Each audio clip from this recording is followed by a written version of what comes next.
नमस्कार मित्रों, आपका स्वागत है आपके अपने YouTube चैनल शेखर एस्ट्रोलॉजी में।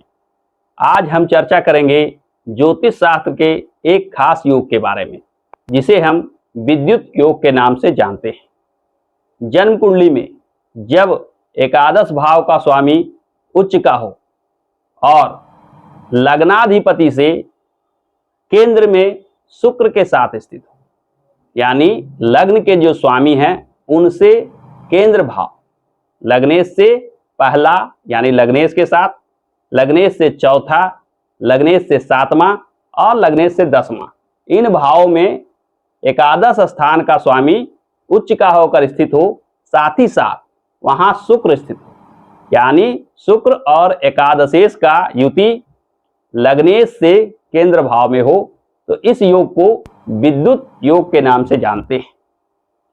विद्युत योग एक अत्यंत ही उच्च क्लास का योग है।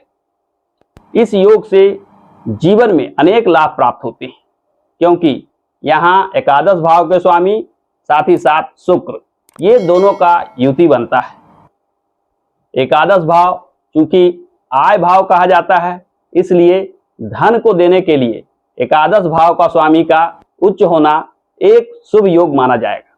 साथ ही साथ शुक्र भी धन संपदा एवं सुख सुविधा ऐशो आराम देने वाला ग्रह माना जाता है।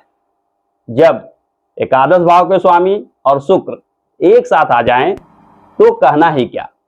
इस मामले में इस तरह की स्थिति होने पर आपके जीवन में धनार्जन में विशेष सुविधा होती है। आपको अनेक प्रकार के लाभ प्राप्त होते हैं।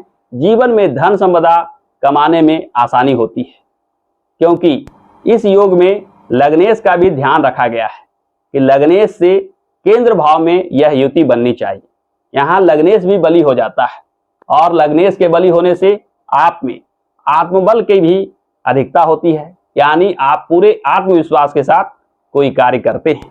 इस स्थिति में आत्मविश्वास के साथ जो कार्य करते हैं, साथ ही साथ शुक्र और आय भाव के स्वामी का सहयोग होता है, तो जो कोई भी कार्य करते हैं, जिस प्रकार के भी कार्य करते हैं, वहां धनार्जन निश्चित रूप से प्राप्त करते हैं। इस योग में शुक्र का एवं आय भाव के स्वामी का बली होना आवश्यक है, क्योंकि आय भाव के स्वामी यदि उच्च के होंगे तभी जाकर आय देने में आसानी रहेगी, यानी कोई कार्य में आय भाव के स्वामी पूर्ण सहयोग करेंगे।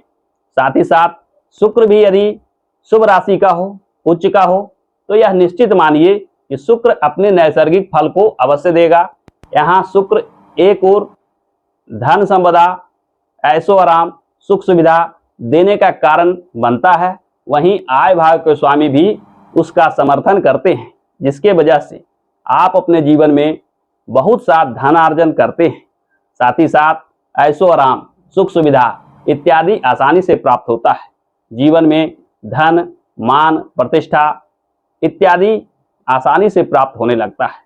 विद्युत योग में यदि किसी का जन्म हुआ है तो यह निश्चित मानिए कि समय आने पर, यानी शुक्र की दशा चले या लग्नेश की दशा चले या आय भाव के स्वामी की दशा में, इन तीन ग्रहों के वजह से जो विद्युत योग का निर्माण होता है, इनकी दशा में, इसकी अवधि में यह विद्युत योग पूर्ण फलाफल देने लगता है और देखते ही देखते आपके पास बहुत सारा धन संपदा इकट्ठा हो जाता है। आपके पास भूमि, मकान, वाहन इत्यादि आसानी से प्राप्त होने लगते हैं। जीवन में आप दिन दुना रात चौगुना तरक्की करने लगते हैं।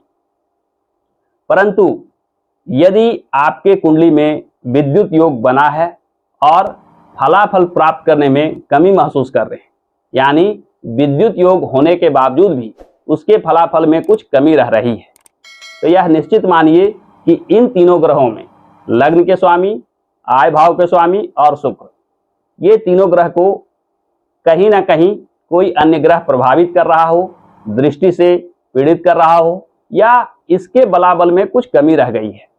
इन चीज़ों का सटीक ढंग से आकलन करने के पश्चात यदि आप उन ग्रहों के कुछ उपाय कर लेते हैं, यानी लग्नेश, आयेश और शुक्र, ये तीनों ग्रह में जो ग्रह प्रभावित है, पीड़ित है या कम प्रभाव दे रहा, इनके उपाय यदि आप कर लेते हैं तो यह विद्युत योग पूर्ण रूप से फल देने लगता है और आप अपने जीवन में धन को लेकर निश्चिंत हो जाते हैं।